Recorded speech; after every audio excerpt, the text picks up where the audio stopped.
Unfortunately, I as a citizen of this city, we have not seen improvement, and I lived in Manhattan as well. So I saw the shift of the rich and the urban living in the city and the people migrating the suburbs. So perhaps today that's happening in Bombay. Like people can't afford a housing where right now Mehboob Studios is. Here the cost is escalating to like 50-60,000 rupees per square feet. So people are moving away from the city. So in spite of the Chief Minister and several governments coming in place, introducing like SRA schemes and other schemes, why aren't we able to find solutions? So is there any advice you could give us so that we could also push our elected officials? Thank you. Hello. Yeah. Hello. Yeah. No, I thought that's what I spoke about for the earlier lady too. The thing is that if you bring it down to 2 square meters, there's no way you'll ever get any school or hospital near you. And I don't think people are leaving the city just for the high rents, because many of them own the flat. They cannot afford to get their child into a school. They cannot pay the kind of fees which the rich can pay. I think it's 1 lakh or 2 lakhs a month in some of these international schools. And they can't get into a hospital.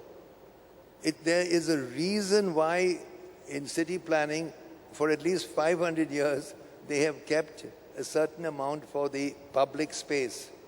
And that includes, of course, things like parks. I mean, like there's beautiful parks, but it certainly includes things you really need, like hospitals and schools. And I'm trying to say that's been taken away because instead of, having an upper limit, and one of the slides there showed you how these buildings keep growing, right? It tells you how much you need yellow, what the amenities. If you don't provide the yellow and you let the buildings continue to be that close to each other, don't you realize what's going to happen in the future? There'll be Indian families, and I'm hoping in the future, 50 years or 25 years from now, India won't be so poor as we are today, and perhaps we'll be quite well-to-do.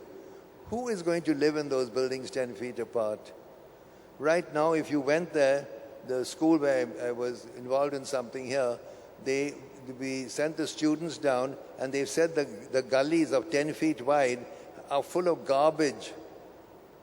So the stink is tremendous. There's no sunlight coming down. But we drive down that Cadell Road. We don't even bother to look at this. But it's our future. That's what we have. You have to take an interest in the city, and if you have to understand amenities. The 2 or 3 things I pointed out are crucially important. One is public transport. We cannot keep on going with a proliferation of private cars. And it wouldn't happen if you had buses. But we haven't augmented anything, actually, for the last many, many years.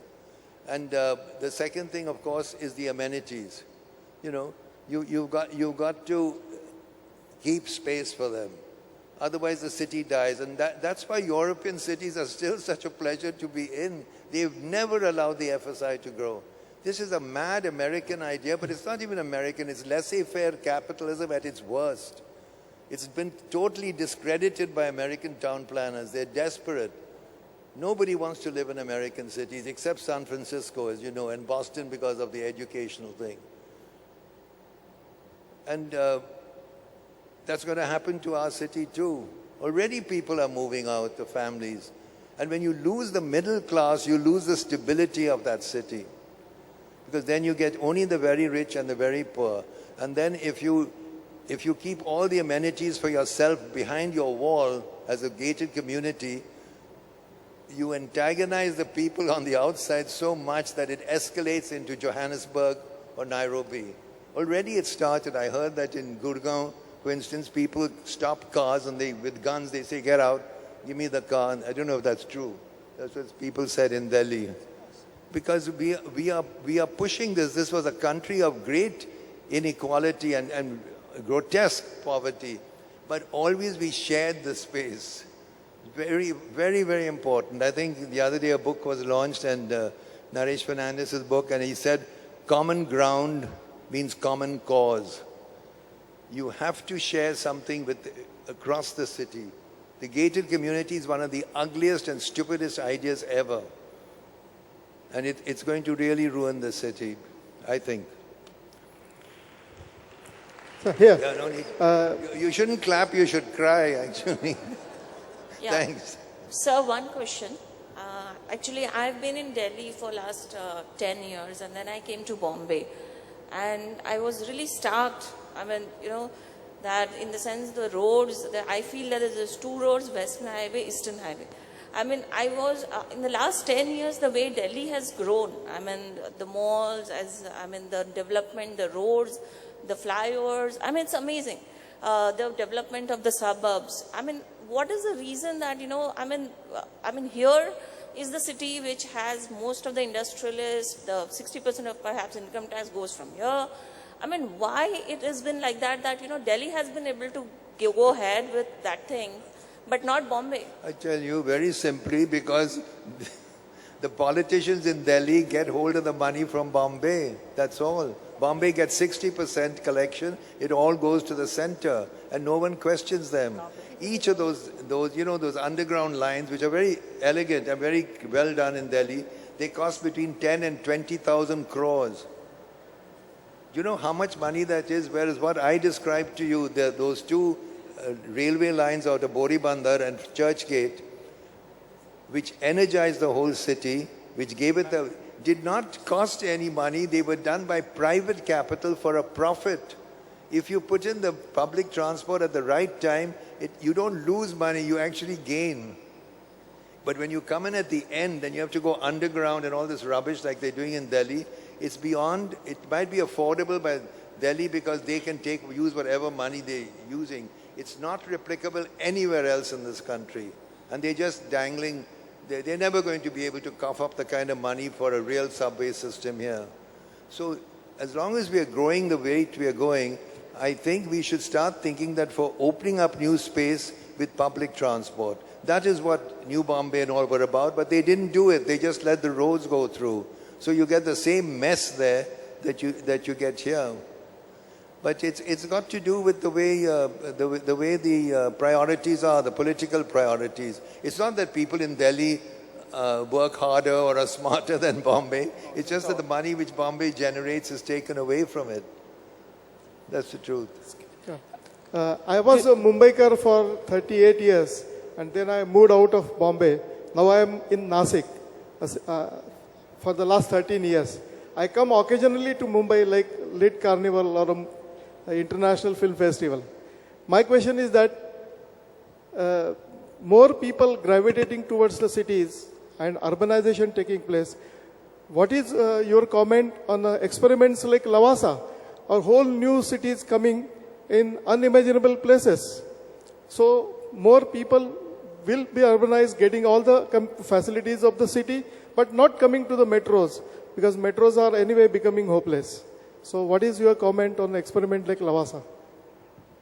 Excuse me, we couldn't hear very well up here, but I also think I can't take all the questions, so I'm so happy to give this to Bachi. But I didn't hear the question either. So can we? Yeah, I'll just repeat.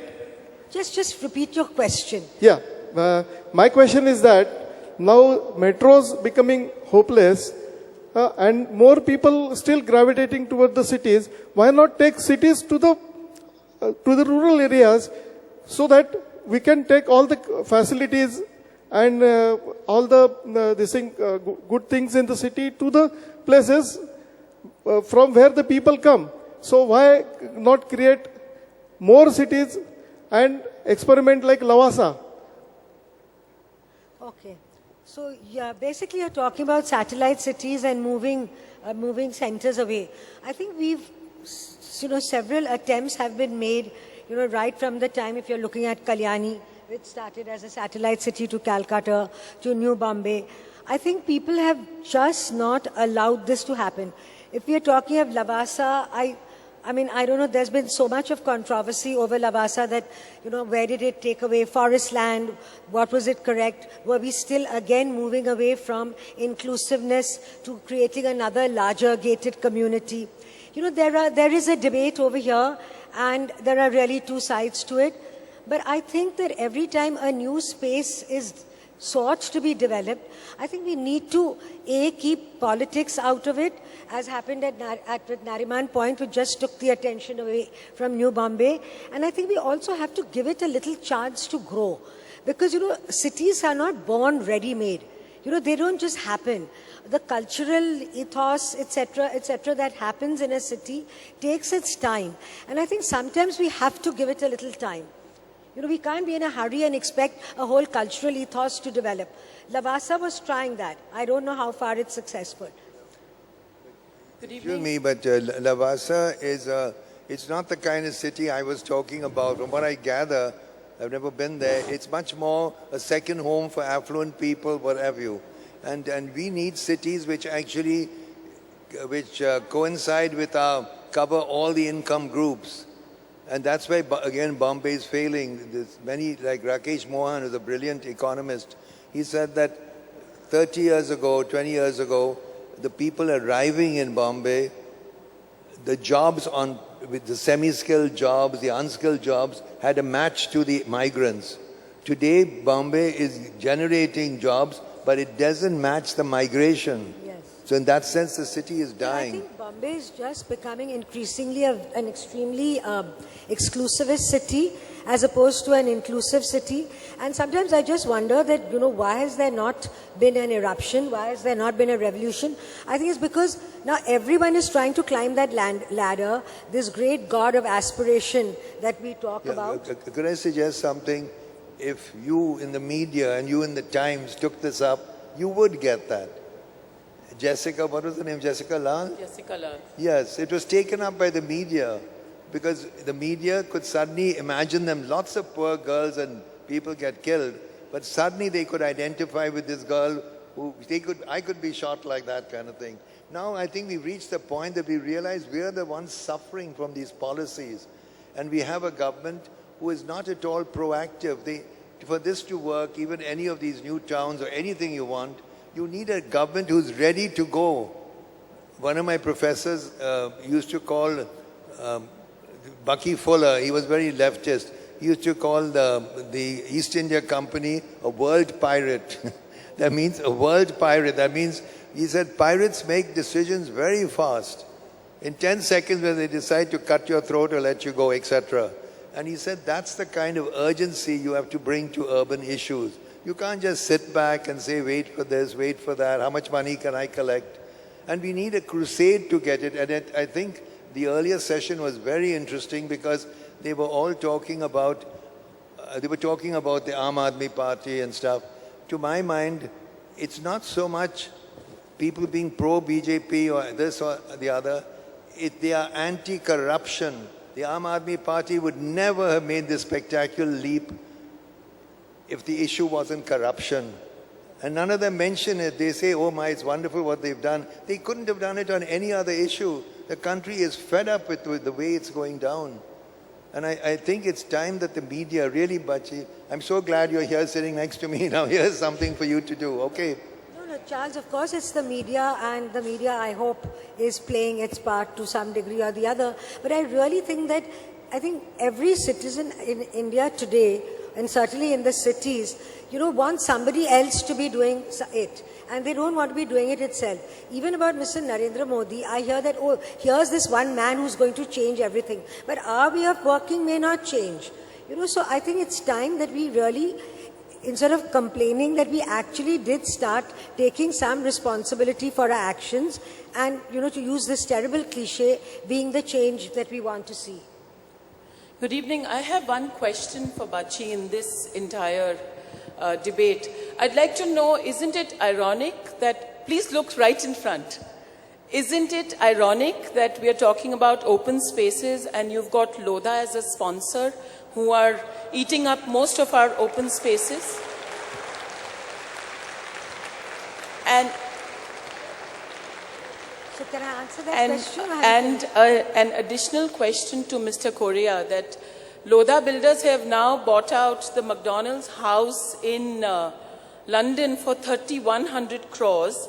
I'd like you to speculate and let us know, what do you think they'll do with the open spaces there, and will their politicians be as adjusting to the Lodha people? Just these two questions. Thank you. Okay, I'm not here as an apologist for Lodha. All I can say right here is that if Lodha is beginning to sponsor a literary festival as opposed to developing another mall, though let me tell you, the cost of a literary festival is not the cost of a mall. So I think that I'm happy that if Lodha is sponsoring a literary festival, in addition to the malls, I'm happy.